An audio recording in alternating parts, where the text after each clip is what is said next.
This is professional radio, gentlemen. And it's front-wheel drive. Scotty, have you got anyone you want to thank? Just myself. And now we do the after hours. Dun, dun, dun. Gentlemen, what would you go for? Dacia Sandero. Okay, and because it's not a supercar. But it is. It's not. Automotive perfection comes in the form of two letters, A and U. Long live my LTD. Welcome to Car Talk. It's Tuesday night. It's me, Matty J, online with Mr. Edward Bunting, Mr. David Prince, Mr. Scotty Doe Johnson, Mr. Chad DeBal. How are you, gentlemen? Good evening, all. Doing well, thank you. Evening. Doing well, thank you very much. Very good. How you going, Ed? Hi, Ed. Good. No, see, we always stuff it up. Like, you've got to say, hi, Ed. Hi, Ed. How are you going? You say, hi, Ed. And I go, good, thanks. Good, thanks. Yeah, we'll get it right eventually, I think. Yeah. We'll get it right eventually. Better you. You should have Mary Christus one night to actually show us how it's done. Oh, We should. please, get her on. I would love to hear. You'd have some good car stories from back in the day. Well, she's the ultimate wog, isn't she, really? So, like, she, I'm- yeah, I reckon she would have been in ESPs and No, And- Val- so Valiants and things Yeah, like that. Yeah, absolutely. I've seen those old Carlton videos of Lygon Street and all those where they're doing burnouts in like the VB Commodores and stuff, and it's it was quite literally Effie in her prime essentially. So, but no, very very good. Good to see you guys. Let's start with some car updates. Now, Edward Bunting, should we keep yours for last, or should we? No, let's kick off with a bang. Let's delve into how our car updates went. Yeah, it's sort of funny. So, as you know, I'm negating the terrible state of the cost of fuel in Australia by driving a previously unloved fuel being LPG. So I've been roosting around in the e-gas Falcon, which is running very well. I took it up to Benalla on the Easter weekend, and it's very economical in terms of the cost to fill it up, but as we know, it uses a bit more than an average petrol. But out in the highway, still very good. So What was it getting on the highway, like 10? something like that.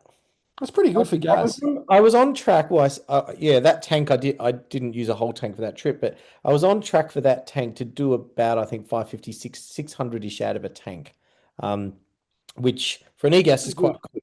And I did that in that car that I bought off Alum some years ago when I took it to Canberra and back. That was doing 600 to the tank on the highway, which is not bad. So you can get gas in Benalla. I visited some friends, and but while I was there on the couch one night watching TV, and of course, as you do two things at once. You're watching the show, but you're also flicking on Marketplace. I mean, it's the ADHD modern day way of doing things, right? You got to multitask.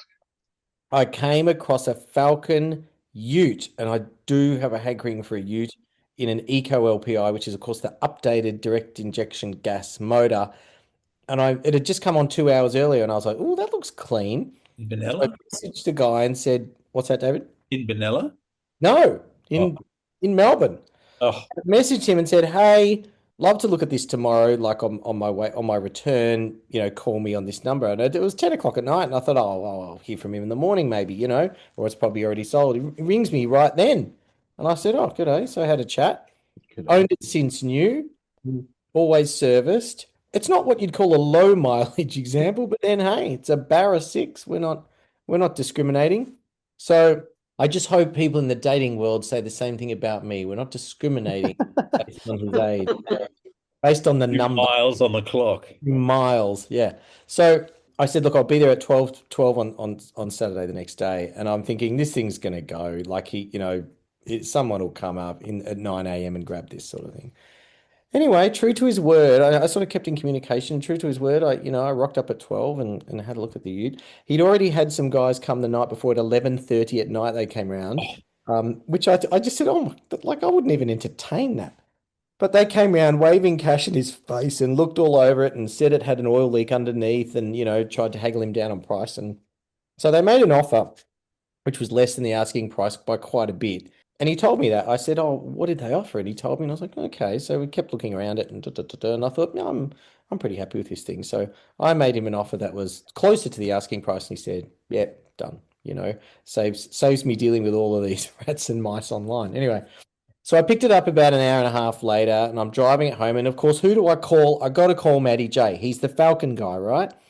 So I go, Matty, I'm on the Bluetooth. It's got Bluetooth, mate. Bluetooth. None of my cars have Bluetooth. So I was like, I'm on the Bluetooth of my Falcon Eco LPI Ute. I just bought it. And he goes, was that the one from blah, blah suburb? And I said, yeah. And he goes, you bastard. I was going to look at that on Monday. You know, I mean, guy. I messaged the guy, and I said, and we booked in a time for Monday, and he's like, "Yep, no worries," and then well, then he sends me a message back like at 12 o'clock. Sorry, just sold. I'm like, Yeah, to me. and of all people that bought it, freaking Ed Bunty. Seriously, Honestly, Matty, I thought about it afterwards, and I was like, even if I didn't buy it, that car would not be there. Yeah, It would have gone long before then. Was it a bargain? it Look, was. it was good value. It was cheap. It really tidy in the body, like it's a metallic silver with a tub on the back. Not a It's called Lightning Strike, Edward Bunty. Yeah, lightning strike silver. That is correct. That's correct. And I'll tell you a story about that in a minute. So, yeah, lightning strike silver, garaged its whole life. So presents really well. Interior, a little, very good. The driver's seat needs a bit of a going over. But other than that, yeah, like a few little jobs on it, like the headlining sagging, like typical Falcon stuff. But the bone's really good. And it comes with a hard lid on the back, so it's got that on it. So in matching silver, so it looks good. So yeah, I think it was Like good a value. base model, or it's not an XR6 or anything? No, it's just your plain Jane base model. Yeah, but it's got alloys on it and I said, oh, it's got alloys. Most of them have steelies, and he said, yeah, it had the steelies at the dealership, and he said, I'll only buy it if you put alloys on it. So they put the smallest, fattest little 5-spoke alloy on from a base Falcon, I think. Tell him what he sold it for. No, What do but you- why he sold the car. So this guy bought it new. He was in his late 60s, and he's sort of winding up his lawn mowing business and sort of retiring. And he wanted a ute that he could drive, do traveling in. And he said, look, you can't get gas in some of these outback places I want to go to. So he bought a XR6 2 years newer petrol, just because he said, well, at least I can drive that around Australia. He said, I really don't want, otherwise I wouldn't sell this thing. He said, I love it. So he bought a bright red petrol XR6, which is done like 110 Ks, and it was beautiful. FG2 with the screen and bigger screen and stuff. I'm learning about Falcons. When I bought the e-gas, I took it around to Matty J's house. And he goes, I said, oh, I bought a gas Falcon, Matty. And he goes, oh, what model is that? I said, oh, I don't know. That's Falcon. I don't know, and I'm like, oh, I'm not a Falcon guy. I don't remember. Then I saw it. I'm like, oh, it's a FG1, FG1, auto. So now I've got an FG2 6-speed auto. So yeah, really liking that, and it's smooth and better on fuel than the other gas one, and more power, more grunt. And I said to him, has the transmission ever been rebuilt? Now let's just clarify. This thing has done 423,000 kilometers. And I said, has the trans ever been done? He said, nah. He said it split a hose once and, lost its fluid, and I pulled over straight away and didn't do any damage. They checked it all and it was fine, and, serviced it, and off we went. It's one of the smoothest transes I've ever driven in anything. It's a ZF 6-speed. It's a brilliant transmission. But how is that? I just thought, how is that possible that that's never been rebuilt? The ZFs are very good. Even the BTR 4-speeds, can do Ks, but the ZF 6-speeds are phenomenally good. I'm very impressed with it. Instant power, yeah, really quiet. I mean, those barrows are quiet and silky, and that they're always like that. The Ute rides firmer than the sedan. Obviously, it's got leaf springs in the rear, springs in the back. but I quite like that. It's a bit sportier. Yeah, the other one does feel quite, cush compared to I don't this. think anyone's ever said that about a leaf-sprung ute. Yeah, I sort of prefer it. It's more like driving an old car that's a bit firmer or something. I don't know. Ooh. So I'm down with the Ute. I'm a Ute guy, and I don't think I want to let go of that. A Falcon ute guy. Falcon Ute guy, because I filled it up on Sunday, and if you've got the app, and it tells you where the fuel prices are, and it was 79 cents a litre. You can still find it if you sniff around. So it cost me $52 to go from empty to full. Wow. That's wild. Pretty good. 600 Ks out of it. And I'm like, yeah, can't beat that. Well, you can if you've got an electric car, but then you're waiting 5 hours for the charger when you go on holiday. Yeah, 100%. So So that would have a tow bar on it too, I suppose. never had a tow bar. Oh, Never wow. had a tow bar. Never towed. No tow bar. Which I was surprised at, David. And I thought, oh, maybe I'll be fitting a tow bar. But the steering wheel in it is sorry, Matty, the standard one is the rubbery stuff that all goes disgusting. And, David's nodding his head if you've seen these. And the upper models, the XR 6 and 8s and the G models or whatever had the nice leather wheels. Some of them had dimples, some of them were smooth leather. So I thought, oh, I'll get one of those. And I went to Jolly's on the weekend and I pulled one off a car and I thought, oh, it was clean upable, but not amazing. And I went to the counter thinking, oh, if this is $25, yeah, I'll just get that. $82 they wanted for that. And I'm like, no, I'm not paying that for a Menk wheel. Far out. So, of course, you get on Marketplace, and I found some guy in Berwick who was selling a nice wheel, like a smooth leather one without the dimples. So it's out of a G6 something. All the buttons still had their writing. I'm like, oh yeah, that's nice. So I paid $100 for that. But I had it parked across the road, and he's like, oh yeah, that's your car, Lightning Strike, yeah. And I'm like, yeah, Lightning Strike. Look, so he's coming over, and he goes, oh yeah, that's neat. Yeah, he goes, and he's coming. He's a whole Falcon family. They're all driving gas Falcons. And he like restores steering wheels and stuff, and likes a bit of that. So yeah, he was down with it, and I'm like, there's a whole new community I haven't met yet. Now you're in the second-hand Falcon community, which is I'm in it. special, to say the least. Special, all right. So I've got to put that steering wheel on. And I looked on YouTube how you do it. Obviously, it's not hard. You just got to disconnect the battery, so you don't want the airbag blowing up in your face. But other than that, pretty easy. Disconnect the battery. What?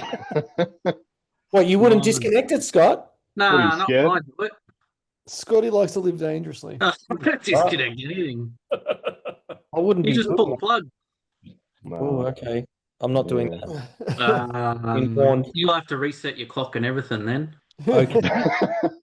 Yeah, your radio channels are not going to be there. Yeah. Your They'll presets. stay. They'll That's- keep. They'll keep. That's why I didn't do it in the past. Because I'm so lazy, I don't want to do the clock and everything again and reset stuff. You'd rather just like go, a should be all right. Ford imprint on your forehead. Yeah, well, you just kind of sit there and think, well, I'm not really banging it and smashing it, It's Oh not my like it's God, it's a not land. about that. Really. It's Takes a a pretty good card. job to set those off. So yeah, that's my car update. So now I have 2 gas Falcons. I think I'll loan one to my dad to drive the sedan, and I'll keep driving the Ute. Hey, So is Ed, the I was going to ask, what's have you gone for roadworthy for the sedan? Chad, don't complicate things with questions like that. Okay, we've got my answer. The answer is no, because being a car dealer, I can buy them in with Rego, and I don't need a roadworthy to just own them. But I do when I sell them. So the sedan, the 2 things are I've got to get both gas tanks re-stamped, to be compliant. So I need to do that on both cars. Have so you that'll figured provide- out what that costs? Yeah, I've heard a few prices bandied around from 450 to 700, depending on who you talk to. Nah, what a joke. Yeah, it's once every Not 10 bad. years they've got to be done, and then it's good for 10 years after that. So yeah, it's just one of those things. So I know Alum had it done on that e-gas I bought off him some years back, and it was like I don't know 550 or 600 or something. It wasn't insane. So yeah, I'll have to do that. And like I said, I want to do the roof liner in the Ute, and I'll clean the driver's seat, and I'll put the steering wheel on. And I saw on now I'm getting how we're all the same. I I can't help saw on Marketplace. You got the And- bug. There's a factory Ford box that you can put behind the seats in the Ute, like 2 little storage lid things. Matty knows it. I know exactly what they are. The couple on Marketplace, I'm like, well, they're not like $50. They're like $300 people want for them. But I'm like, well, I think I might be wanting one of those. Mm-hmm. some nice mats, bit of a pinstripe maybe. Oh, a pinstripe. Yeah, that's a bit Ford, bit of the era. Yeah, maybe. Talk about a Ford, man. Yeah. Here's I know. Luca. Luca, I got a 2 Yeah. Falcons. So you got a 2 Falcons. I heard it. What's caused the Oh, change? Luca. Oh, it's Luca. What's caused the change? Petrol and diesel prices. I want gas, so I'm running straight gas. Ed, you live in one of the richest parts of Victoria, mate. You can afford the petrol. I can't. I'm only a renter. Imagine his land tax or whatever. I'm not paying that. You're a gas man now. You're a Falcon man now. I mean, I've always been full of hot air and gas, yeah? Yeah, that's exactly right. Now, obviously, this is your bad boy era, as you were saying, because you need. Yeah, it's good for my bad boy image too, the Ute. But it doesn't have like chrome roll bars and tint. Mhm. It doesn't have the big bling wheels. It's A not. 5-post on the front. Yeah, it's not. Yeah, and I want to get that sticker 6 foot with antennas. the RM Williams with the horns or something. So I might go down that road. Maybe. I'll get you some big mud flaps for it and Bundaberg rum stickers. Oh yeah. Say back off. Why don't you do and an an exhaust? Do an exhaust at the top. giant aerial. Yeah. The balls hanging off the tow bar. Oh, If you're going to tow bar, you have to do that. I can't stand that. But it is that genre though, yeah. Yeah, you got to fit in. Yeah. So I'm liking that. So is this a longer term proposition, or is it just an apocalypse proposition? Oh, you know how I get. I get a bit fond of things. I'm quite fond of it. Oh, okay. Well, and I just think, okay, we're having this fuel thing at the moment, but it just proves how quickly that can change. Like a month ago or a month and a half ago, we were all just zipping around like $1.50 a litre, like not even blinking. And now here we are in, ridiculousness. So it just proves to me how volatile, and how, linked we are to everything. And I think, well, it doesn't hurt to have a car that runs on something that they mine here in Australia and, is not an expensive thing really to have around. It's not club regible, of course, but I thought I'll just reassess when it gets to end of the year and the rego's coming up. I'll reassess where we're all at. Why didn't you just get an AU Falcon on gas, Ed? Club reg. I don't like the AU as much as I like an Eco LPI. Yeah, fair enough. And an FG is a handsome looking car, whereas the AU is not a handsome looking car. Hey, that's offensive. It's fucking shit. What about gas prices, Ed? Have they actually? I've heard they've gone up a little bit. They've gone up a little bit. Like I was just saying to the boys, I bought it 10%. on Sunday for 79 cents a litre. Most stations are 89 or 99 or $1.10 is sort of the worst you see, maybe. So it's certainly under $1 for 90% of stations still. Yeah. So they're still scamming people. Yeah, exactly. As if it just all of a sudden goes up in price. Yeah, no, it doesn't. Go. Now, Luca, speaking of Falcons, did you buy another one? Did I hear? I didn't know. Emily did. Oh, what did she? That's in her name. What did she get? XR8 Sprint. Oh, nice. Yeah. So that's a what series EL or something? No. The FGX. Oh, it's FG. Oh, FGX. FGX. So that's Yeah, the latest one they ever did. The Jaguar looking rear end. Yeah. I know that one. Yeah. Falcons all round. Yep. I couldn't contain her. She said, I need to buy this car, blah, blah, blah. Yeah. And you're like, well, no, what do we need another car for? Yeah, well. So tell us a bit about it, Luke. So it's a kinetic blue. Kinetic blue, yeah, sedan. 2016, 10,000 Ks manual. So I was a friend of me and Matt's. He's moving overseas. And I joked around with him a couple of years ago. I said, "Oh, are you looking to sell?" And he goes, "No." And then he messaged me a couple of weeks ago and he said, "I'm selling the Sprint." He goes, "You want to buy it?" I go, "Okay."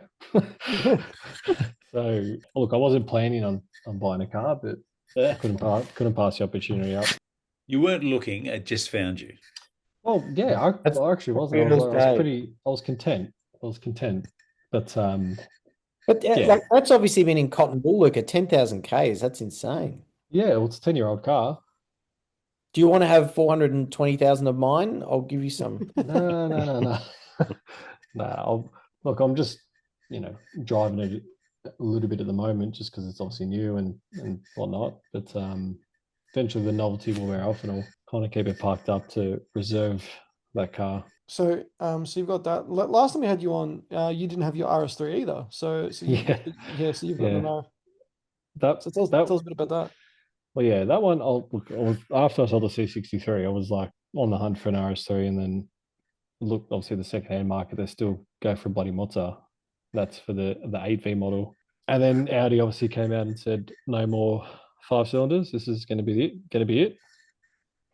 Yeah, and I thought for the price difference, I'll just go new because the second-hand market was just ridiculous for 2018, 2017 models still around this. Some of them go for like 80K. Was there a wait period, Luca? Yeah, so I initially put a deposit. This is for the Mark II of the 8Y. I put a deposit in January last year. Oh, yeah, and I wasn't getting it till it was supposed to have been August last year. And then they told me December, so I found another one through a different Audi, pretty much the same spec. So, and I got that in August. So still, hefty wait. But so good 8 months from the time I put a deposit. It would have been longer if I didn't look elsewhere. So Luca, that's an RS. What? RS3. Oh, that's the baby one. Yeah, just the baby one. Yeah, but goes harder than the Sprint. Hatch or the sedan? Hatch. Yeah, great. Honestly, amazing car. Unreal. Handle. It's a rocket. It's unreal. Yeah, the price. Like, it is a pretty expensive car, but you get a lot. It's really, really good car. Yeah, the reviews of after seeing yours and reading into it a bit more, it's gotten a lot of love. It's like the last 5-cylinder. It's this, it's that, and for what you get, it is better value than like a equivalent M series, BMW, or it's the new C63, which is not really a C63. So I think out of those, you made the right call. Being all-wheel drive too, they launches pretty hard. I think you took me for a spin in it once, and I was like, this thing rips. Yeah, no, it's stock factory car, 3.8 to 100 is 3.8 to 100. Yeah, this is what a little Audi hatchback. Yeah, it's with just like a bit of a tune and downpipes, you can get them down to like 3.2. You won't be doing that, will you, Luca? Not at the moment. I'm enjoying Wait till the the car. warranties out there. Yeah. 3.8. Yeah, no, it's phenomenal, really, how quick they are from factory. What does that compete with? Is that literally an M3 competitor? Yeah, pretty much. I'm looking it up now. Yeah, you interested, Ed? No. I'm intrigued that it's that quick. You can get them on gas, Ed. Really? No. You could be the first one to gas convert an RS3, though. Jeez, Luca. Well, they're certainly a lot bigger than they used to be. Yeah. In terms of just size-wise, they look like an M3 size, whereas the RS3 always used to be quite little. Oh, I think it was more of a larger hatch. It was like based on an Audi A3 hatch, wasn't it? It was like a Golf. Yeah, but I think it's probably marginally bigger. I think just the body makes it look bigger from the outside. What made you go an RS3? To be honest, it's obviously owning the C63, which is a really good car too. But honestly, the 5-cylinder is just a great engine. Like, the sound of it's just unreal. When it's on song, it sounds just very unique. 5-cylinders are generally good motors in pretty much everything that's had a 5-cylinder. They're like, oh, that was a good engine. That was a good engine. Whether it's a Volvo or an Audi or a Merc, or who else does 5s? Even the Volkswagen 5s are actually quite good. I know, it's just a different car to what's on the market, I guess. I don't know. I just love the concept of it, to be honest. So, Luca, you've got that. The XR8 Sprint. Yes. The big nitro banger. Yeah. There's what else is there? We've got the work car, which is the Raptor. The Raptor, that's right, the Raptor. So there's some high performance machines in this little collection going on. Yeah, I mean, that's all I spend my money on, really. I think it's time you had a pedestrian car with chrome bumper bars, a nice classic. That's next. That's next on the list. Yeah. Eventually, I'd love to get an XB. They're bloody expensive. Not as expensive as the Audi you've just bought. Yeah, they are. for a nice. Funny because XAs and XBs have been dragged up by the Yeah. retail over all the X series, Mhm. the X ones. So, what's your ideal spec in a GT in an XB? I like. I mean, the coupe would be for the dream, but they're just out of control. 4-door, that nice red color, preferably one. I know the sunroof's a bit of a thing, but it'd be nice to get one with that. Yeah, There's a guy in our club who has had for the last 25 years, I think, maybe 30 years now. He's got an XB GT 351 black, factory black in a manual with a sunroof. Ooh, okay. Is he selling it? I know who I'll ring if he is. Yeah. I've got it was his first car actually. Now I think about it. Yeah, right. So he's probably not selling it anytime soon. But you never say never, do you? Everything's for the right price. I think I don't know. Like obviously the XW and XY is a nice looking car, but in terms of drivability, I think XB was the most refined out of the lot. Obviously being later models, so yeah, I don't know. I just love the look of the XB2. To be honest, it looks real complete. I feel. I always thought they looked really fat, like they'd been pumped up with a bike pump. That's why I like them, Ed. Nice and fat. Yeah. Are you prejudiced against fat things, Ed? No, I'm not fat shaming the car, but it's. I can see the appeal. I just never thought they were the prettiest. Yeah. Like obviously early days, everyone loves a Mustang, and it's like I don't know, just these. I'm looking on car sales now. These things are 200 grand. That's what I'm saying. They're more expensive than the RS3. My God. Yeah, Mike. Did that much? 214, 220. There's 220, 214, 205. And that's your coupes. And then you bet down into the crap, the sedans and stuff. You can get a reasonably looked after one for like 120, 130. I'm hanging on to my ute. This is a gold mine. Yeah. And then again, I was at the Sunbury car show last week, Good Friday, and I met this guy Lou, and he had a XW that he'd restored, and it was a genuine GT. And he was saying like 20 years ago, he was at his mechanic, and like the fish and chip shop guy next door had a XB GT mint condition, and he couldn't sell it for $5 grand. $5 grand doesn't surprise me. No, and they I think it's like 25 years ago. Regardless, 2025, but he's kicking himself. He's like $5 grand. That's a joke. Yeah, they were just like my mechanic, or one of the mechanics. He had just an XB sedan. I went to work with him and experience in that car. Like it was just this old sedan, the Falcon 500. I think they were the base ones. Falcon 500. Yeah, it was that. I mean, that's not going to be worth 100 grand, but it might be 30. They're still a Falcon 500 is still expensive. I think they're like 50, 60K plus. Wow.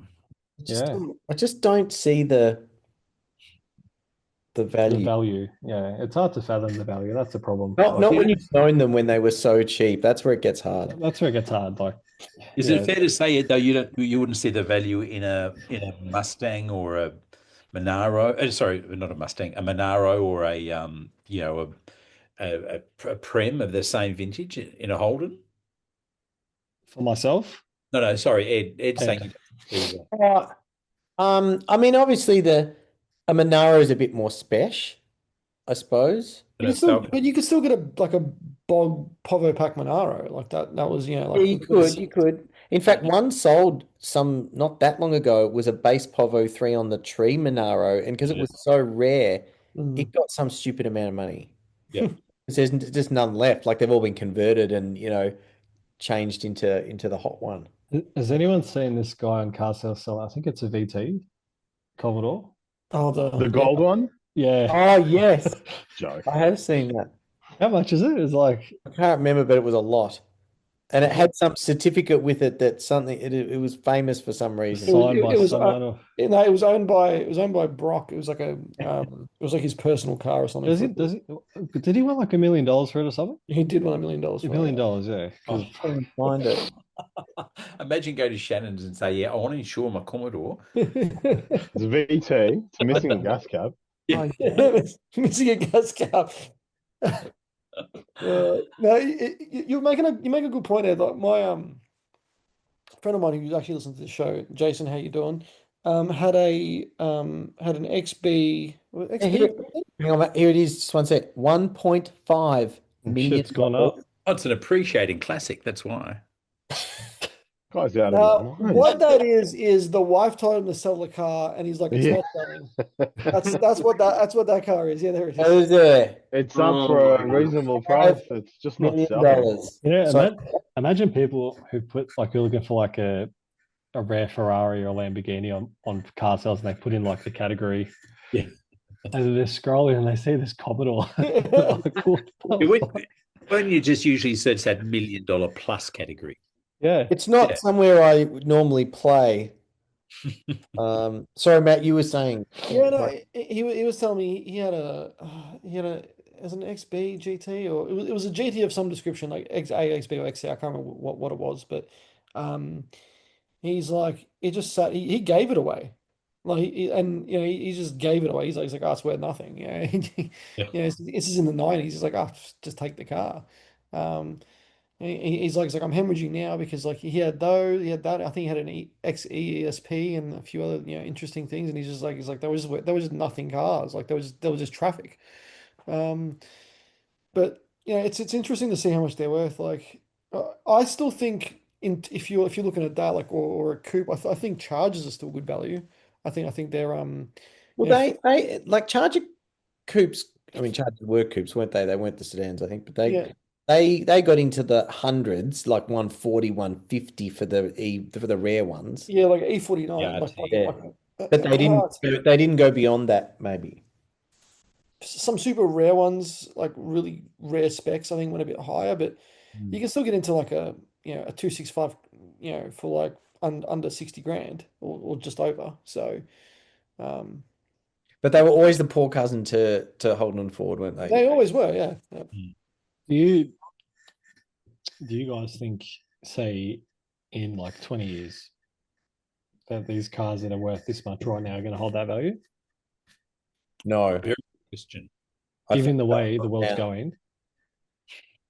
They'll come down because, as we've said before, everyone who's into them now sort of has some money maybe now, but then they all get old and die, and the next generation doesn't have put the same value on it, and so it'll be worth something, but it might not be worth what it is now. Yeah.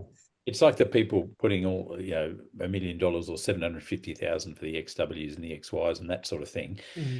That's crazy money for what the car is, and because they don't have an international market, if it was you were putting that sort of money into a Ferrari or a Porsche or something, then it's just going to continue to rise, I think, as they become older. But yeah, there's really a sweet spot with the people that aspire to own those cars, and as Ed said, as time goes by and that demographic grows smaller. The value just can't stay there. There's not the market for them. Don't. And it gets hard, you can't get parts, and just they all become a bit hard to own.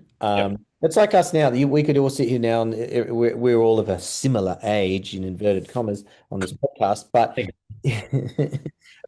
think you said to me today. True outliers. That wasn't directed at you, David. It's all of us. We're all of us. I know. I mean, I'm included. But you think about 1930s cars now. Like, are they nowhere? cool? They're nowhere. Well, they're a bit cool. It's kind of, you might walk past it at a car show and go, oh, that's interesting. Do you want to own one? No. Are they great to drive? No.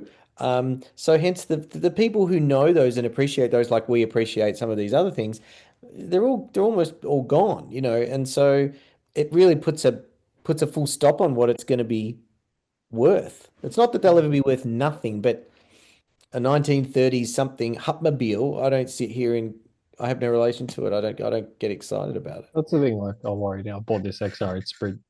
In 10 years, is the world going to change that much? No, not that car. That car's still too young, and the people that like that car are still too young. Yeah, I agree. And like when you're 70, Luka, and you've still got that car, maybe then it's not its time. Going back to the XB topic, there is this guy selling one in Geelong, and it's a fair bit cheaper than the rest of it. But I had a chat to him. The engine is not a matching number, so that's the reason for the price decrease. So tell us about that car. I think it's a 74 bred auto, the white interior pack, electric windows, the matching bumper color. So a GT. It's a GT, yeah. No, it's a GT, yeah, XB GT 4-door, and he's had it Is that for the one about you showed me that's got the wind-up sunroof? yes, yeah, he's had it for 30 years. He's going through a divorce, Okay. so he's selling it. But the first thing he said, he goes, "Listen, like I need to be upfront, blah blah blah. It doesn't have the matching engine, and that's before my time when I bought the car." That's like, yeah, is it a turn off? It depends what you want to do with it. It's if it's still a really nice, genuine car. I mean, a lot of cars have had different motors in it. Yeah. It's not the end of the world. But if you're going to concourse show the car, wrap it in cotton wool, and you want it to be an investment, the ultimate investment, then no, it's probably not the car. But if you want a good car, drivable that you're not mega precious about, and it's still worth something, it's not going to be worth nothing. Then sure, you know. Yeah, I look at it. I mean, like, yeah, you're right. Not all cars are going to have a match. Like, obviously, that adds a lot of value. But if you buy it for a cheaper price because it doesn't have the matching engine, then you just sell it at a cheaper price later. Yeah. That's how I look at Exactly. it. Like if it means you can get into that rather than not get into it, well, is it still not a good thing? Like you can enjoy that one of those cars for 60, not 100. Well, all right, whatever. Yeah. And- So for, I was going to say, it's not going to drive any different. It's still an XB. of course. Yeah. And so many cars, I mean, had different motors, you know, like we just said, they all go through those cheap phases. These were $500 backyard cars. The number of them would have had different motors. I mean, look at the Barra Falcons. Any Barra Falcon, like Barras get pulled in, pulled out, modified. You know, like they've all had that. Yeah, trust me, I know.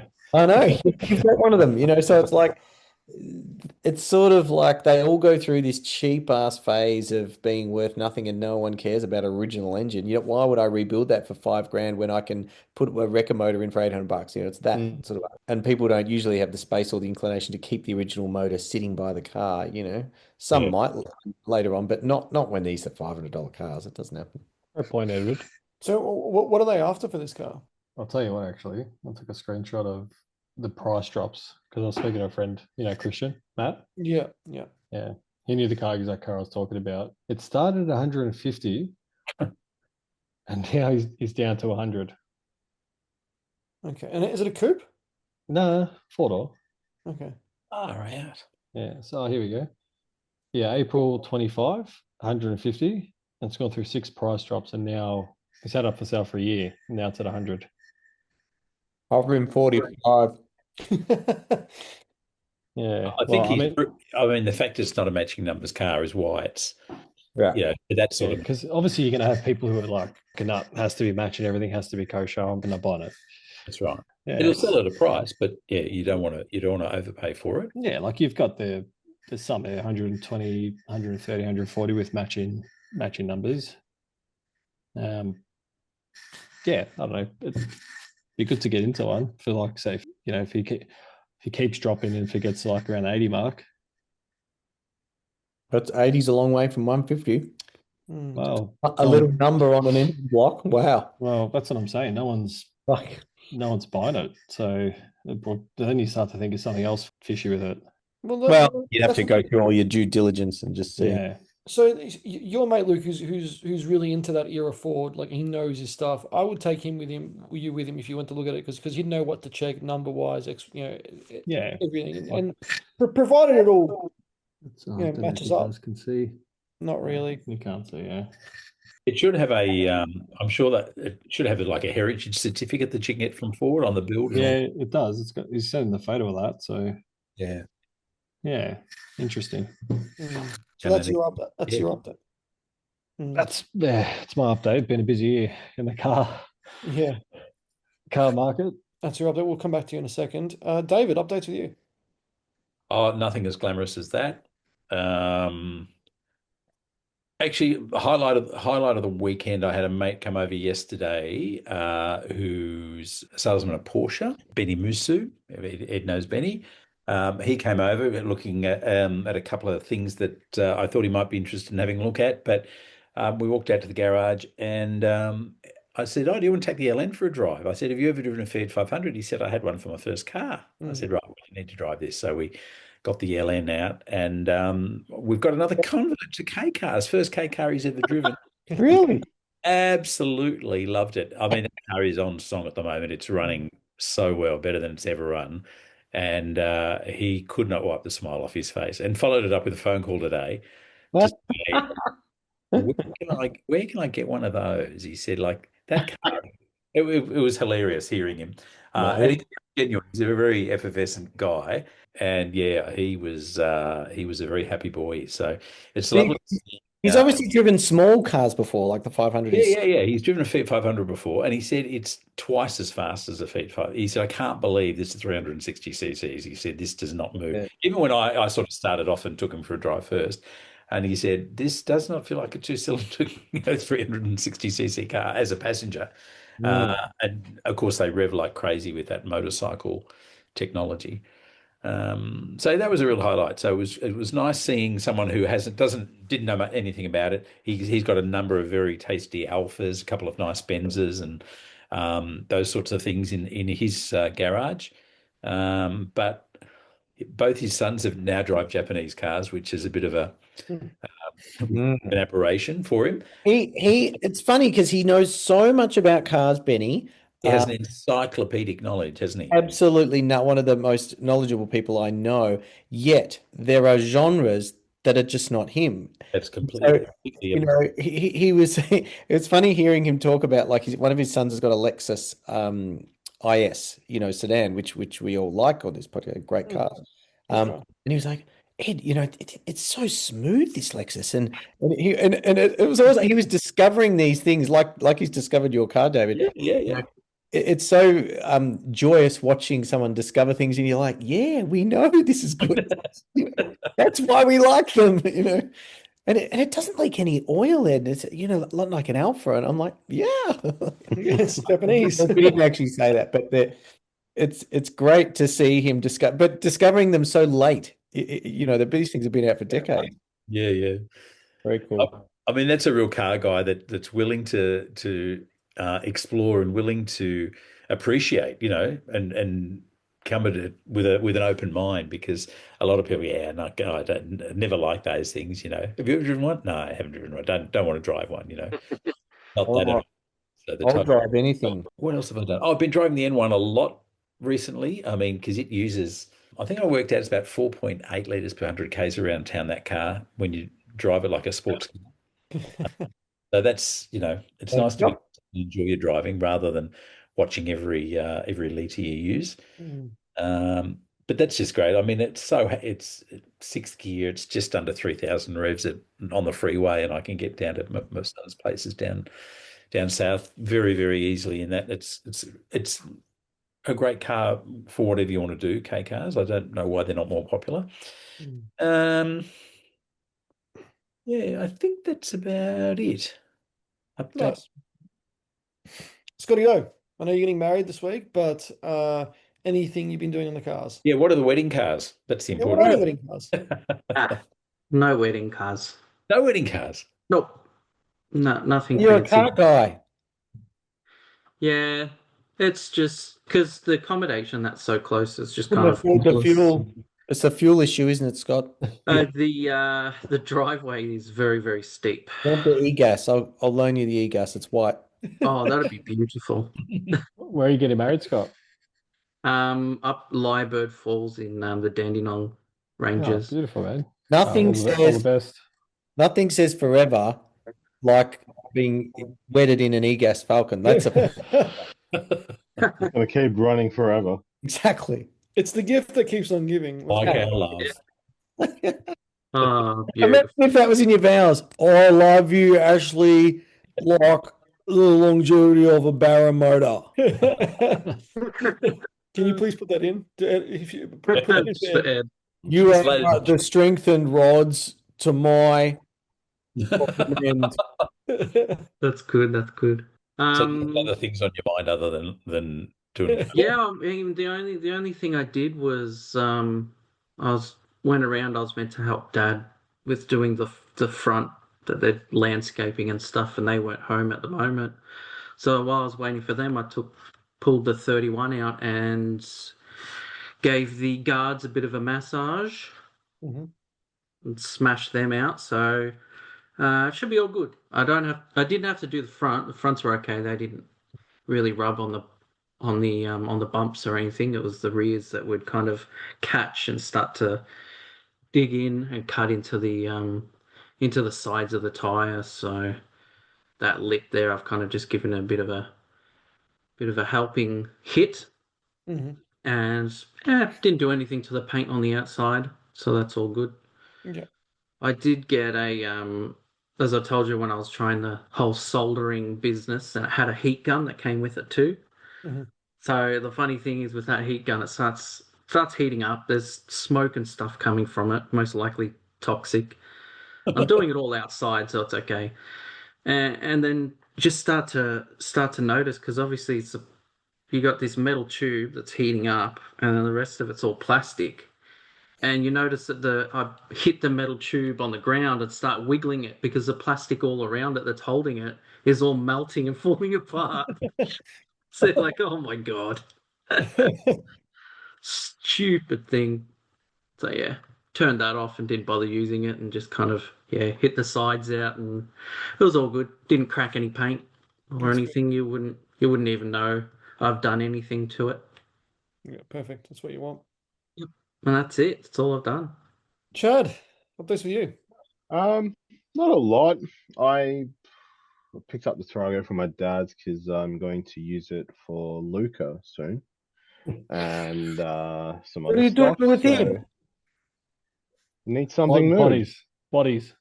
Please. I mean, it can fit a lot, you know. All these cars you got, Luca, but none of them are useful. Well, not for this purpose, said no. I need the Tarago. What about you need the body you? carrier. Yeah, so I got the Tarago from my dad's. Been driving that around for the last few days. Today I was washing I was cleaning the windows on my i30, and all of a sudden it just I put the windows down till I cleaned the top of them, and then went back in the car to turn the ignition on, and it wouldn't work. Nothing would come on. Nothing's turning on.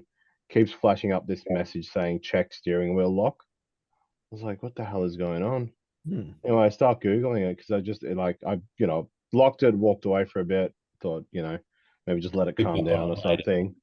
Yeah. And came back to it, still doing the same thing. So I started looking into it, and turns out there's some issue with Hyundai's of certain years, and these, because it's got push to start, and it can apparently these modules that lock the steering column as part of the immobilizer system can fail, and Hyundai obviously, from what I can see, it's covered under warranty and all that. Anyway, so I decide I'll give Hyundai a call today, and they say, look, because you've been servicing the car with us, we've got roadside as part of your, including with your car and warranty. So they sent someone out to diagnose it essentially, and guy came out, and it was just an RACV guy, and he hooked it up and all. I wasn't home, my wife was here, so she was sort of like, telling me what was going on over the phone while he was working on the car. And he hooked up, what did he do? He hooked up a jump starter, which I had already tried yesterday. Nothing. It wouldn't do anything. It was just wasn't coming on. Nothing was turning on. And mind you, I had the windows down, and it was stuck like that because I couldn't get the ignition back on to put them back up. So last night before I went to bed, thankfully I did that because it started pissing down after like an hour. I went after. I glad wrapped the windows and put tape over it, just so that in case it rained, because I knew it was going to rain at some point, but I didn't know how much it was going to rain. Anyway, yeah, it turns out it bucketed down last night here, so that was good. And anyway, so the guy came out, he tested it, won't work with a jump starter. He goes, oh, okay, yeah. So he tested the battery, and I also did that yesterday with just a multimeter, and that was 12.5 volts, whatever. It looks pretty normal, right? Anyway, he goes, look, I'll just try putting a new battery in it and see if that makes a difference. And turns out, he put a new battery in, and it just started right up. So I don't know what's going on with this battery, but yeah, about I guess 4 years is what it's got in it as life. So I've started looking around for a battery, and some people recommend to put AGM batteries in because this is what they come with from factory or something. And but the one that came out of the car is just a lead acid one, so I'm not going to spend $500 on an AGM battery if I don't need to. So yeah, just gotta figure out and get a new battery, and that should be it. It's better than having to send the car in for warranty repairs for that steering module. But yeah, it's a weird one. I've never really thought about that happening or come across it before. So I You'd be was a bit surprised. puzzled. I was like, what? Why isn't it starting? Like the car was recognizing the key. It was recognizing, like the smart key, all that stuff, and it knew I was inside the car. I could unlock the doors and lock them and all that, and yeah, it just wasn't like enough to get the car to like, you know, I don't know. There was not enough power in it, or I guess in the battery. So You'd be yeah, surprised how much batteries can affect car electronics. yeah, Yeah, like just having everything just started. runs off this. All these modules just run off the battery. Oh, Yeah, it can full Yeah, full low voltage can present as all manner of other problems, and Mm. it's like organs shutting down in the human body. Yeah, literally. I actually had a problem Literally shuts down. with my F6. It was the alternator, and Yeah, not like right. the fuel pumps weren't working properly, and it was causing all sorts of issues. And that's like something like you obviously don't expect to be causing the issue. And then like my tuner called me, and goes, "Okay, you tell me that's been the whole issue." He's like, "Yeah." It's like, well, So it just wasn't providing enough power to the pumps and all yeah, that. the pumps weren't like the second pump wasn't turning on. Yeah, well, Yeah, just little things like that. And it took him ages because that's something he's looking at, and he's like going through everything. And he's like looking at the screen. He's like, "Car's on. There's only like 12 volts." He's like, yeah, right. "Yeah." So as soon as he put the new alternator and everything, That's fine. yeah, it was fine. That's crazy, isn't it? Mm. So the car needs that 14 volts or whatever to Yeah, for things to have run everything at the right going at once. voltage. Yeah. Yeah. Apparently on the Barras, if your power steering pump has like a leak, because the alternator sits right below it, it like drips into the alternator and Yeah, fucks that's it. right. Yeah. Yeah. Yeah. There Hey, you go. sorry to butt in. Do you need jacks, Chad, when you do this swap? So I've got I need those, jacks. like the easy jack things. Oh, really? Are they electric or are they They're electric. Electric.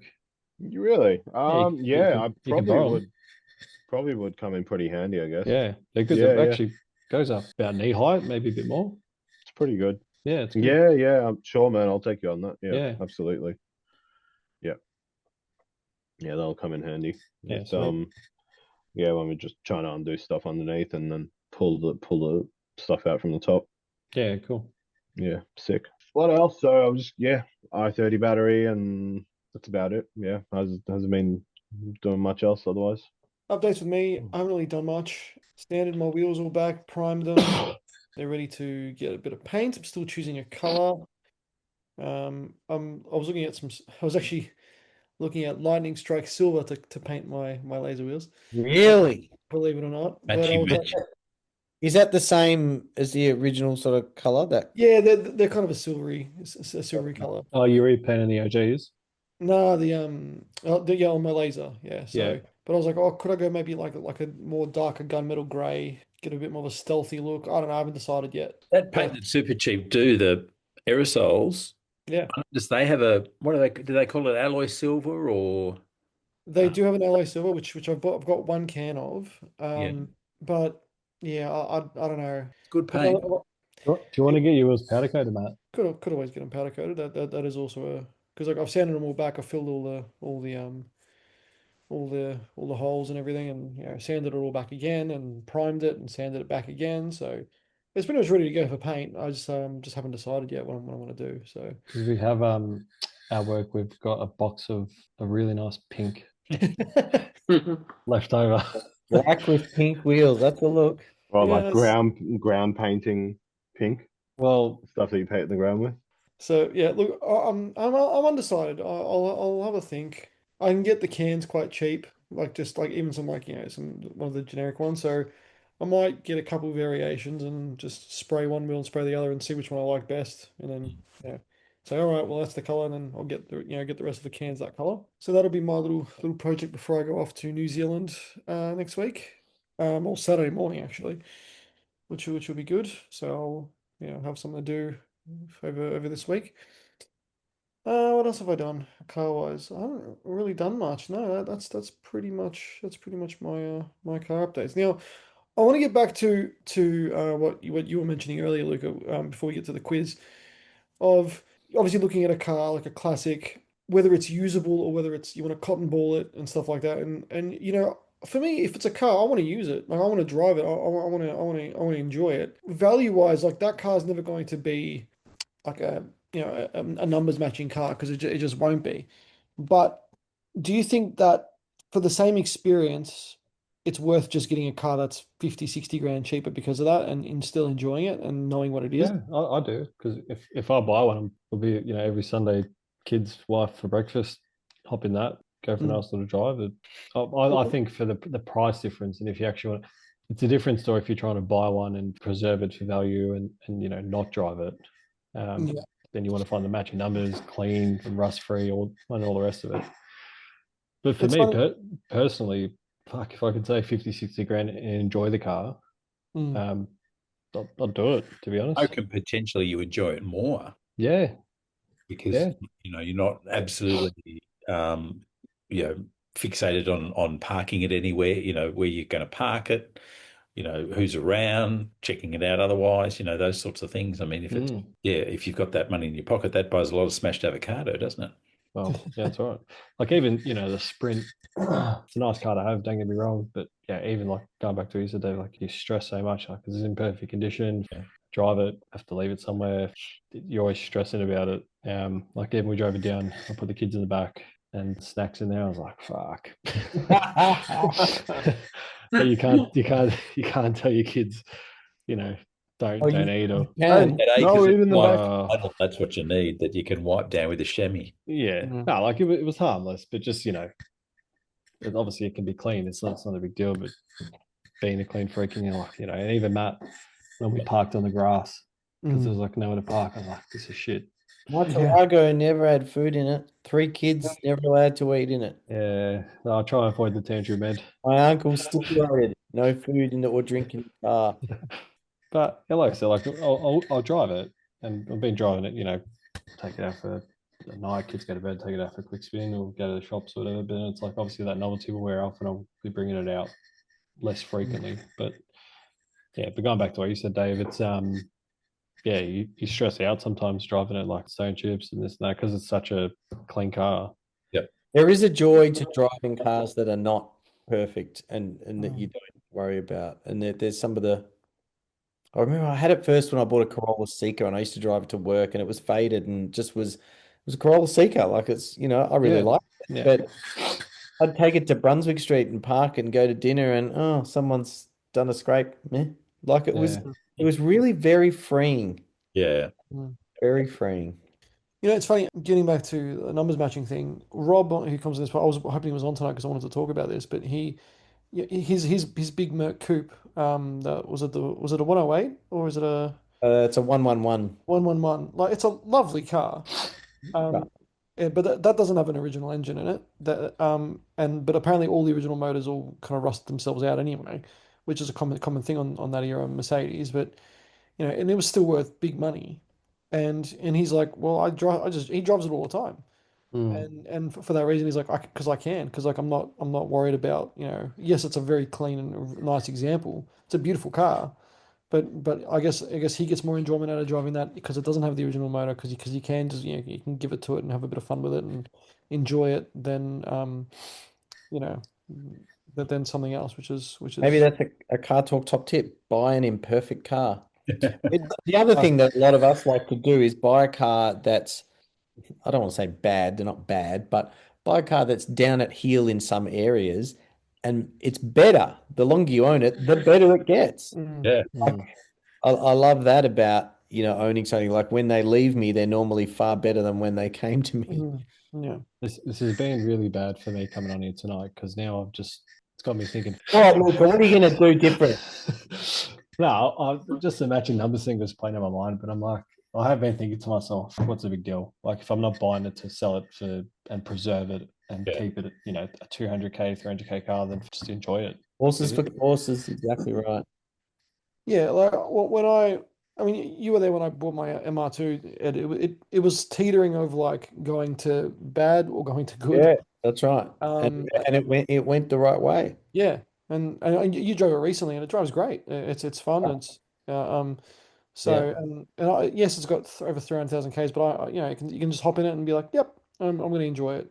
There was one at Classic Japan, that red one that was beautiful, beautiful. Similar Ks, but that's had a full paint restoration, and I'm like, oh, I'd be PPFing the front of that, making it all, mint. But with mine, because it's got some scratches and it's got some marks and it's got some, dings and stuff here and there. It's not perfect, but that's fine for me because I can enjoy it. I can drive it. Yeah, the other thing is, Luca, with this argument, you will not every time if you did buy that car and you were taking it out every Sunday and whatever, you're not thinking about the engine number after 6 months. Like you're not a week. 100%. Like, you're just going out and going, oh man, I love driving this car, and you're just enjoying it. It's not preying on your mind constantly. Yeah. Well, for me, like I said, if I could say 50, 60, 70 grand even in some cases. A lot of money. I mean, it's a lot of money just to have it matching.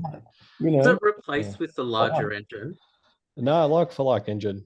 Apparently, the story goes the original owner was driving and a star picket went up the bottom of the block. Oh, what? He's got a good story with it. Yeah, exactly. Oh, yeah. Wait, anyway, this guy happened to reckons a star. The star pickets. Apparently, he was driving in like some back road and ran over a star picket and went through the block. Like temporary fencing type thing. Yeah. And Great when this guy story. bought the car, he was unaware of the unmatching number. Then how did he know about that story? Well, he asked around, and then someone knew about the car, and that was the story he got told. And that happened in the old days. Motors, stuff happened to motors. They ran out of oil. They ran out of water. That people caught them. It was very common to have mechanical breakdowns on that era of car. Yeah, So- I feel like they weren't very, reliable. I mean, People took them on long drives and they might have blocked up radiator will cook the engine or something. Exactly. The fan belt snapped and we didn't realize, we didn't look at the temp gauge. Suddenly the whole it's too late. Yeah. Pistons melted, and they should have had a Haltech screen in there. They would have known. I know, right? Get a new motor. It was very common to put another motor in a car. Look, this guy was talking to Lou, the Sunbury show. I go, do you drive this slot? He goes, all the time. He goes, I've taken it to Adelaide, taken it to Sydney, taken it to Queensland. And that was, during his time. He goes, I've fully, restored it, repainted and all that stuff now, blah, blah, blah. But he goes, but I still drive it. I go, would you still go on a long drive? He goes, yeah. Right. And this is a genuine I think it was XW GT. So, right. Yeah, but he was saying, he's like, I've been in the full GT club and yada, yada, yada. And he goes, they're all just like, because he put the left-hand side mirror on it.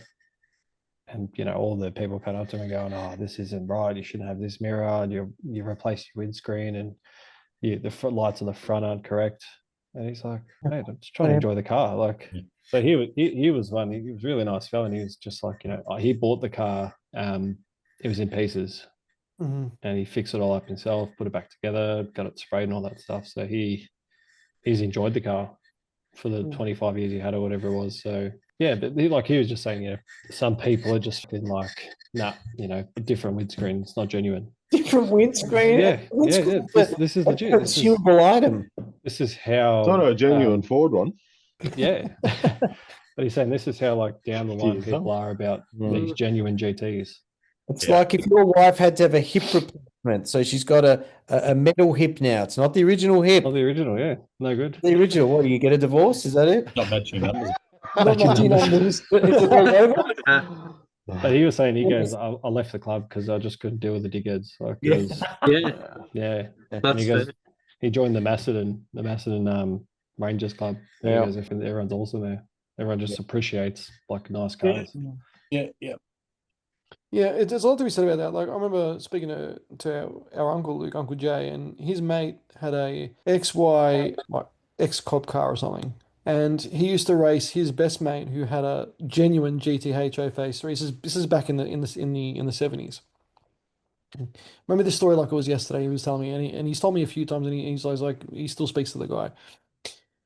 Anyway, he's like they used to race up a certain road up in northern New South Wales, won't be named, and he's like this GT Wait, is this Mexico, northern New South Wales? Mexico, northern New Yeah. northern New South Wales. Yeah, it's a good place.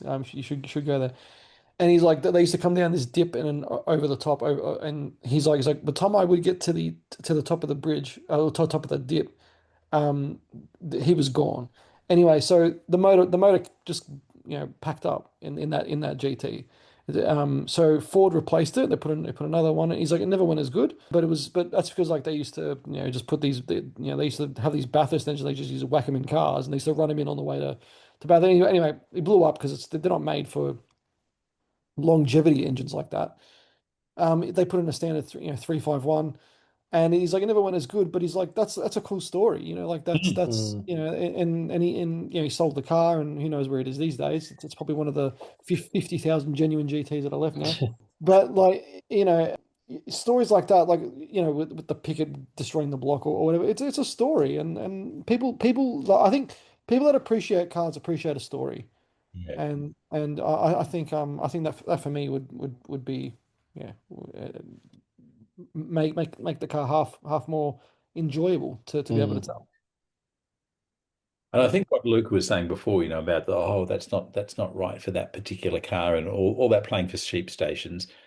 To me, it really sucks the joy out of it. Like if you've got a car, and it's like a lot of cars didn't have seatbelt standard, but people put seatbelts in them. I don't know, but they might save your life. But it's got seatbelts and shouldn't have seatbelts in. These never had seatbelts in them from the factory. Yeah, like so this guy built the car it was in pieces. The engine was out, no wheels, paint was all like, and he rebuilt it. He's proud of it. He's taken it around to the GT Nationals, whatever, and the shit can in his car. And he's like, he was punching on with this guy who drove over from Perth in his XW GT, and it was like this thing was like battered, and he's like, "Oh, my car's more original than yours." He's like, "I want to be clean dead in that thing." It's like shit. So I mean, putting the extra mirror on the side of the car, like I would prefer to have a mirror on the side of my car. Yeah, but that's what I'm saying. In this GT Nationals spec, it's frowned upon because it's not original. And they need to get a life. Yeah, I told him, very good on you, and just enjoy the car. Like, yep. I mean, I'm guilty, Luca, of going to the Merc show and walking around Benzes and going, that's not right, that's not right, that's not right, that's not right. And it irks me because I want a car that's right. But I'm never going to say that to someone. You don't know their circumstance. That car might have been 10 times worse than they've made. Like you say, they've made it. They might if you've got your pride and joy, you've spent all this time on it, and whatever you've done to it, just like I think people need to appreciate. Like I looked at the car, I was like, man, this thing's really clean. It's like a 6-year-old guy. I'm talking for half an hour because I love these cars. Like it's amazing. So I don't know. People just nitpick a bit too much. Yeah. Yes. But yeah, going like maybe what Dave touched on before, just people should just enjoy it for what it is, because you don't really see genuine, like older cars anyway, genuine ones in that nick. So bam. Yeah, exactly. Matthew? Yeah, there's a quiz now. I just want to say on one point, 99% of people are not going to notice that it's not going to have an original engine. Not like I just won't take it to the GT Nationals. Yeah. No, do it. Do it. Big sign on it and says non-original motor. And proud. Non-original motor and proud. Get a t-shirt. Yeah, that would be. I mean, it's an excuse for you to do some other stupid stuff. Like, put a like a 427 or something, like just something nuts in it. Like that's put a barrier in it. Yeah, why not? I know where there's a good gas one. It's in a Hey, you don't touch him. No, all good, mate. Well, look, we'll get to the quiz. 10 questions plus some bonus questions. You guys know the rules. So we've got a few players tonight. All right, question 1. The Dodge/Chrysler/Plymouth Neon had a performance model overseas. What was it called? Chad got in there first. SRT4. SRT4 is absolutely correct, Chad. Well done. Work. Question number 2. What model in the M lineup from BMW has had the execs of BMW surprised over its sales success? Ed, Ed, is it the M3 Touring? the M3 Touring is correct, but well done. Bonus question. Closest to, in Australia, how much percentage last year of M3s were touring models? Ed, Ed, 70%. 70% says Ed. 62. 62% says Luke. Chad? 40. 40 says Chad. 75, I'll go. 75 says David. I'll go And 35. 35 says Scotty. Scotty, you've just been pipped. It's 38% in Australia. So Oof. Chad gets the chocolates there. Ed, So didn't you work at BMW? Yeah, not for a long time. It's almost Not since the 9 years since I. E92 days. No, no. Sorry. but apparently in GM. in Europe it's the touring models are accounting for almost 50% of sales. Wow. So yeah, they've been it's popular to do. I think a touring model is very cool. And did you see that they did a M3 touring in the one of the Nürburgring races recently? No, I didn't see that. That's cool. They built a full GT3 car out of an M3 touring. Oh, that's It's awesome. nuts. That's so cool. Yeah. Back to when the Volvo 850s were in the race 100%. wagons. 100%. So sick. It just reminds me another little car update. I bought a Vienta off David's neighbour. Oh, yes, you What did. about that? What's a Vienta? Camry. Oh, Toyota. Chad, you wash your mouth out. I was like Vienta. I didn't put, Two Camry and two Vienta. together. It's a Camry that's flasher. Yeah. Anyway, sorry, keep going. That's just a little. Question number 3. Holden cashed in on the 2000s Olympics with a range of models that featured an Olympic edition. For 1 point each, what models were they? David, David got in there. Bavina, Yeah, Barina, yep. Vectra, Vectra's another one, yep. Commodore. Commodore's another one, yep. Ed. There's one more. Ed, I'm gonna Ed, buzz you Ed, out, David. Buzz me out. Buzzed out, Ed. Ed. Astra. Astra's correct. Well done. Astra Olympic edition. Oh, yeah, the dumpy one. That was the. Yeah, I know someone who bought one. I know someone that's still they bought a brand new VT Olympic edition. It's monthly. And also, I think there was a Statesman. Oh, was there? I think so, because I looked at one for sale once. I'm sure it was a Statesman and it was an Olympic edition. Not confusing that with a Greg Norman States. No, golf club. Or in an international. Or actually, yeah, double check that, Matty. I'm 50% on that. We'll fact check that shortly. Yes. Bonus question. What were the Olympic edition Commodores used for before being sold to the public? David. I think they were used for ferrying competitors around from the village to the events, weren't they? I'll give you 0.5. That was for ferrying people, but not the actual athletes. Oh, okay. Oh, is it for Chad? Is it for the public? Not public. Matt? Scott. Is it for the VIPs, the coaches? Absolutely, the VIPs. Oh. What do you mean stuck in a Barina? They didn't use the Barina for that. They used the Commodore to do VIPs and officials for the Olympics. Question number 4. Which Toyota model this week was announced as having reproduction parts being made from their heritage program? David.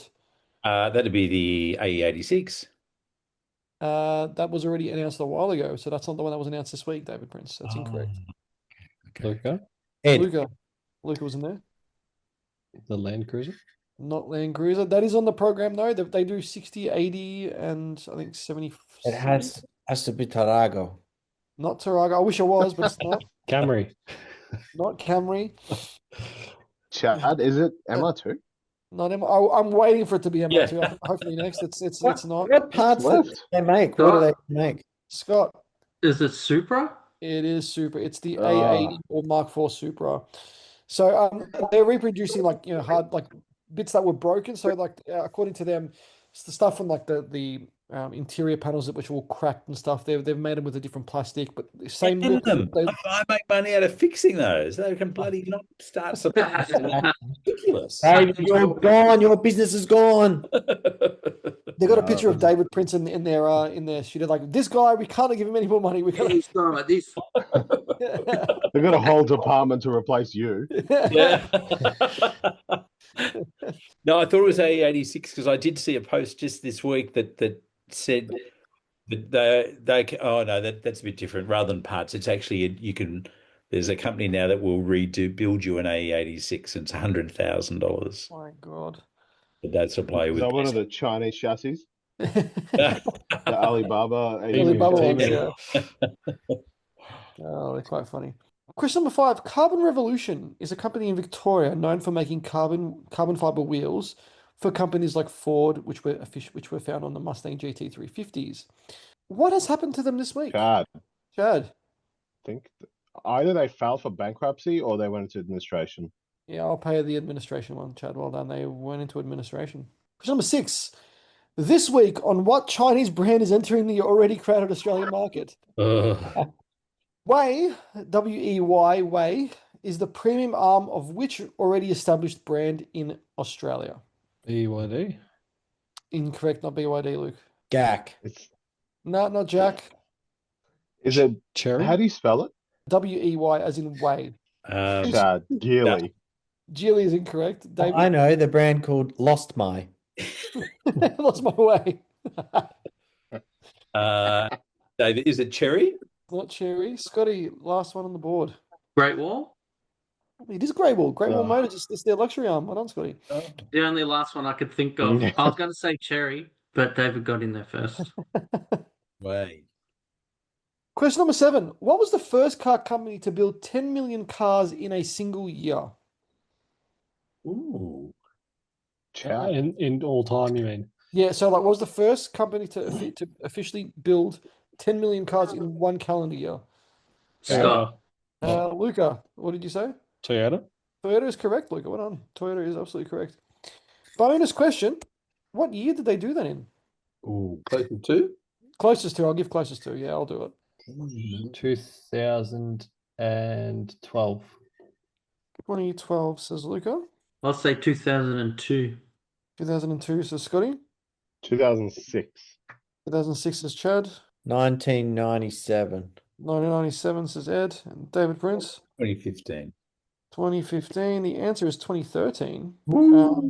So Luca gets the chocolates there. I was thinking the Hilux was very popular around that time. Yeah, they were. Score check. Still anybody's game. Luke and Ed on 2. Chad and Scotty 3. David 3.5. Still anybody's game. Plenty of time to go. Question number 8. In the first 3 novels of the 007 series written by James Gardner after Ian Fleming passed away, what car did James Bond drive? Scott. Scott. Was it the Aston Martin Vantage? It was not the Aston Martin Vantage. Luca. So, first 3 novels written by James Gardner after Ian Fleming had passed away. What car did James Bond drive in all of those books? Porsche 911. Porsche 911 is incorrect. I've read this somewhere. Is it the same car or just the same brand? The same car in each of the books. Wow. Okay. After Fleming passed Put it away. this way, we're all a fan of these. That's a hint. Was it a Volvo? Not a Volvo. Jaguar. Not a Jaguar. Jaguar. David, was it a DB9? It wasn't a DB9. Was it a Lotus? Not a Lotus. Ferrari.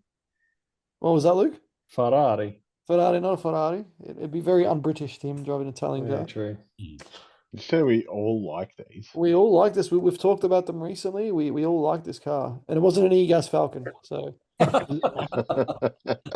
Well, it was a British car. That was Jim Bond, not James yeah, Bond. Jim Bond, yeah.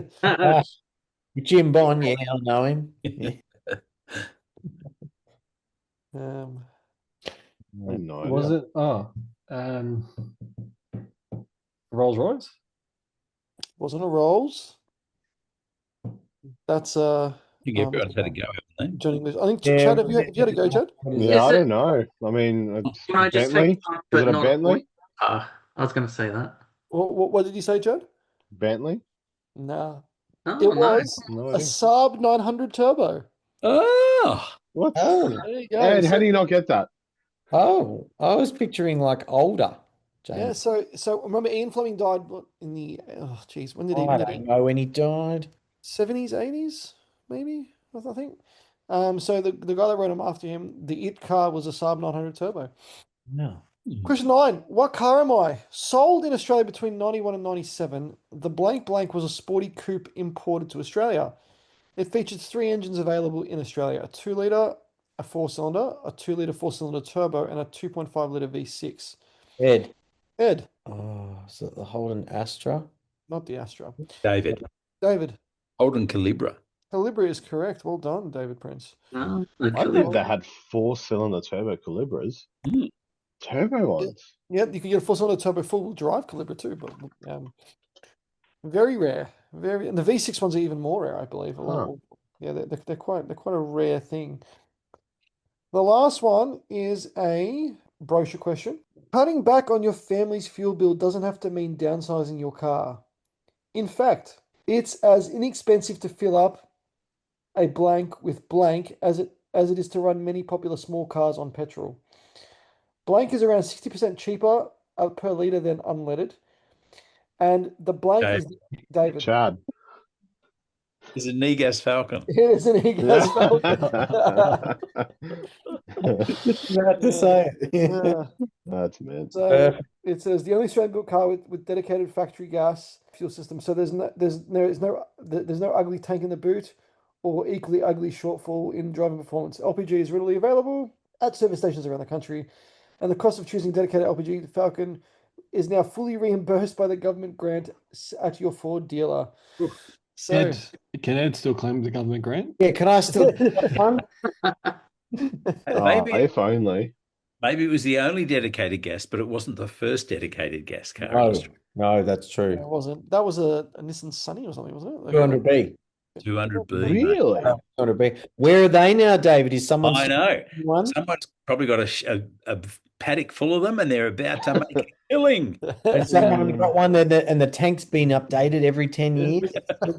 They have crumbled to the ground in I'm that fairly paddock. sure there would not be one left in the world. Yeah, I think they're all Bad. gone. I was going to tell you, Luke, you jumped on just after we missed what you were talking about. But remember that ute I was sending you that EQLPI ute? Yes. So I messaged the guy to go see it, and he's like, "Yep, I booked in for Monday." Guess who bought it before I could even look at it? Who? He's on the podcast, Edward. Bastard. Yeah. He's got 2 LPG Okay. Falcons now. Share He's some just around. hoarding Ed. Share them. some around. He's hoarding them. Did Ed know you were looking at it? No, he didn't. He called me after he bought it. He's like, "Oh, I've just bought it. I called him on the way home on the Bluetooth. I said, Matty, I bought an EcoLPI ute. He goes, was that the one from blah, blah? And I said, yes. Wait, so As I said earlier, Luca, you have a sedan and a ute? Yeah. Just So a one's an wagon Eco. now. He's after a wagon. Yeah, You gotta watch. get a wagon. He likes collections. I do like collections. Likes a set. I like it. Speaking of cars for sale, there was a guy at this car show I went to, and he had a TX3 there, the hatchback. It's clean, I go, it's turbo, but he goes, no, just it was a 1.6, I think, yeah. And he goes, oh yeah, it's wife's car. And I think the number plate was like her TX3 or something, and 12 grand. Wow. Yeah. Okay, A non-turbo one. and he had a turbo, and he goes, I'm going to sell that too. Yeah. And I go to him, 12 grand. He goes, oh, if you don't have the money, don't buy it. I just walked off. Alright. I had the pram. I was like, whatever, man. Well, to him, he's not going to sell it for 12 grand. No one will be buying that. No. Score check. Luca and Ed on 2. Scotty Chad on 3. And tonight's winner on 5.5 is David Prince. Well done, David. David, you're Well, winning. David. Continue, Well David, for 2026. So, David, do you want a score check overall? No, that's unnecessary. all of the quizzes have gone to David. I think all of them. No, Ed, No, you no. won one. You won one. Oh, great. Well, Matty's won a few too, but he's not counting himself in this. No, I'm not counting. I've got in my head my number, but I'm Yeah, not. secretly he's counting. Secretly, he's going to buy himself an HSP at the end of the year. Yeah, 100%. I'll be like, well, At 1.5 mil. yeah. Well, just so you know, David, you're on 6. Thank you. So Right. 6, which is pretty good. Is there anyone you want to thank, David Prince? No, can't think of anybody. Just myself. Just what Scotty says. Just myself. Just everybody. Everybody here. Oh, mate, you're a legend. I think that's a podcast, gentlemen. Bada bing, Nice. bada boom. Very good. Let's do some plugs. Luke, anything you want to plug? No, I'm good. Don't have any plugs. Trinity switchboards. If you want your switchboards, go there. Switchboards. No plugs, man. Yeah. Chad's delivering it. And Magna swaps. Yep. So And, not this Saturday, but the following Saturday we are doing the swap. So So not this one, the next one that's happening. This transmission thing. Yeah, it's happening. You Locked in. lock it in, Bunting. From that car. Lock it in, Bunting. We're doing it. Do you need the ute for anything? Can I bring the ute? Wasn't really you. Bring it for support. Carry things in your ute, Ed. 100%. You can go and get lunch. I reckon if he got lunch, he'd put like his subway roll in the back of the ute and just let him roll around. He's like, That's right. I'm a ute guy. I'm a ute guy now. Right. Yeah, you may all laugh now, but there'll come a day when you ring me. You know what those utes are good for? It because they've got the leafies. You can put the tarp in it, fill it up with water, and I got a spa. yeah, Whoa. literally, yeah. Mobile It's portable spas. It's portable spas. Your new hustle. Someone on YouTube will have done that, won't they? Like, I'll be able to Oh, find plenty it. of people have done it. Yeah. Yeah, they have. If you look up like Falcon ute with people in the back in a pool, it's done numerous times. And the best part is once you finish, open the tailgate, drive it down the road, and off you go. Water the grass. Water the grass, you love it. Got a lot going for it. Scotty's golf tip of the week. Not so much a tip. I haven't gone out and played for a while, but on Friday morning, that's what I'll be doing, having a bit of a hit before the big The big You guy. use, big event. So yeah, do you ever go to the virtual golf thing, Scott? I haven't tried one of those ones. Are they popular? Yeah, I've seen a few people use those ones, and actually, I do. There is one in Sunbury I wouldn't mind giving a go, and it's interesting the way it works because wherever your ball lands, they give you like the piece of turf that you sit the ball on to hit it from. Okay. So it changes. You know, if it's in the rough, they'll give you the more thicker Oh, stuff yeah. to get out of, and they kind of change it. So it would be interesting. I'd like to give it a go. They're pretty popular. Yeah, they are. Scotty, I think I say from all of us, all the best with the wedding day. Thank Good you. luck. Congratulations again, and make sure you enjoy the day. All right. Yeah. So that's the main thing. Just if, they will run as it runs. David's words of wisdom. Being defeated is often a temporary condition, gentlemen, but giving up is what makes it permanent. That's nice. That's good. I should get that I tattooed. like it. Should be on a fridge. Can you say that again, David? That was good. Being defeated is often a temporary condition, but giving up is what makes it permanent. Where do you get these I from, like David? that. Oh, they're just buzzing around in my head like Oh, no, you must have a calendar or something. A calendar. You must have a calendar with these motivational things on it. Don't forget Melbourne Motor Show this weekend. First time in a long Mm. time. 3 days. Keep an eye out for a 35-year-old Honda Prelude on the Honda stand. 3 day part. Whose is that? Is that Kenny's? No. They wanted a white one to match the white Prelude they've got, the new Prelude. That's pretty racist. But Friday, gentlemen, it only kicks off at 12 o'clock. Oh, there you go. Yes. You're there in the morning, aren't you? No, because No. they kick off in the morning. Oh, okay. I thought it opened at 10 like every other day, but I read it today, 12 on Friday. Okay. When are they dropping when is Honda going to say the price? This weekend. Are they actually?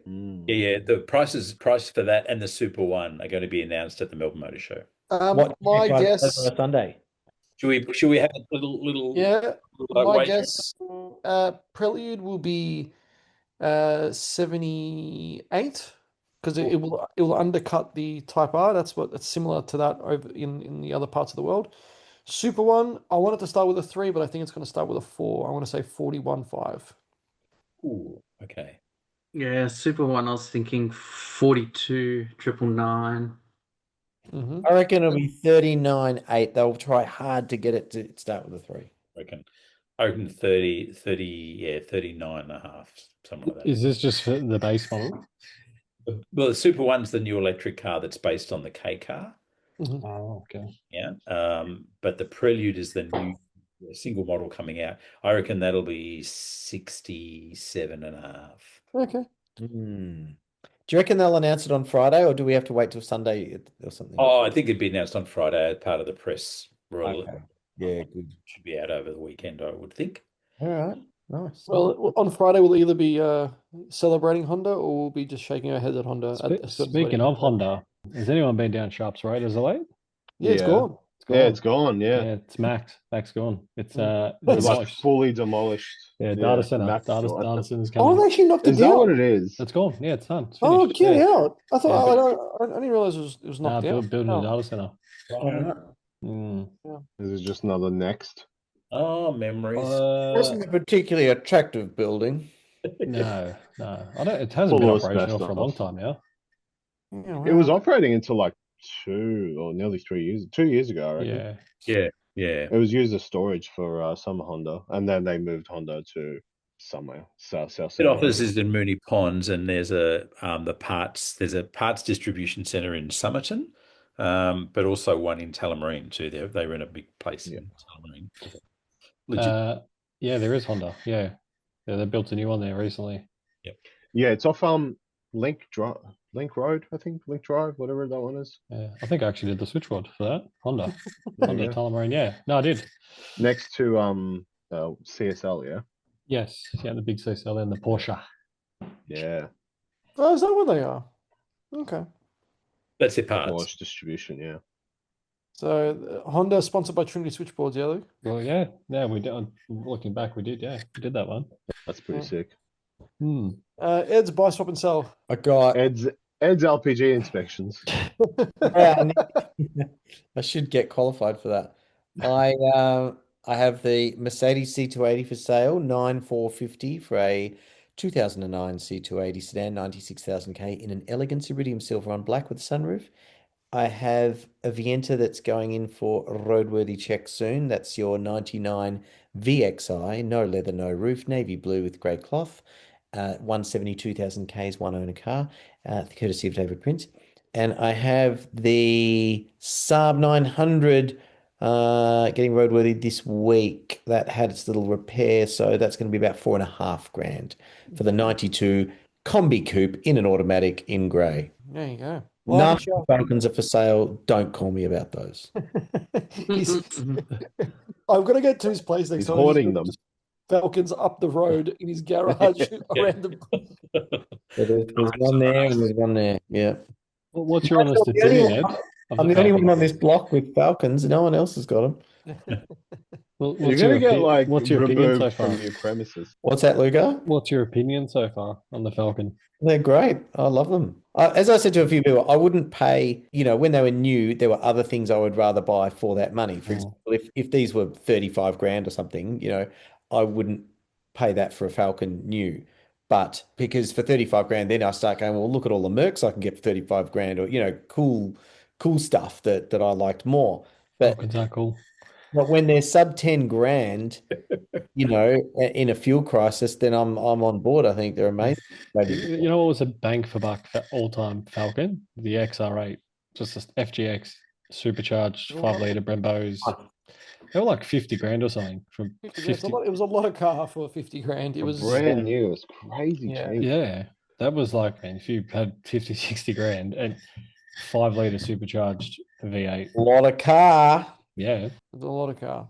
Yeah. We don't do anything like that anymore. If you wanted something with that performance, now you're well into the 150 grand mark, I'd say. There's a Typhoon for sale in America at the moment. Oh, the white one? They have GX6, yeah. Why is that in America? Do they sell them there? No, so what happens is when they get written off in Australia or Oh. stolen, they end up in America at the moment, which is hard to believe because Yeah. they got It's got a 25 Queensland number plate. does. And They it's got in rebirth. America. It's in America, yeah. So if they get was it a stat write-off here? Like the car looks fine. A lot of the stat write-offs were for like hail damage. There was one over there a few years ago it was a blue one with hail damage, and it was a stat write-off in Australia. So they shipped it to America, and the guy just drives it every day. So Yeah. yeah. Anyway, like and share our Facebook page, Car Talk TRQ with Benny J. If you've missed any of our previous episodes, they're all up on iTunes, Spotify, or wherever you get your podcasting apps. So don't forget to subscribe wherever you get to us there. Give us a rating. Switch on and get higher on those rankings. We're also on YouTube as well.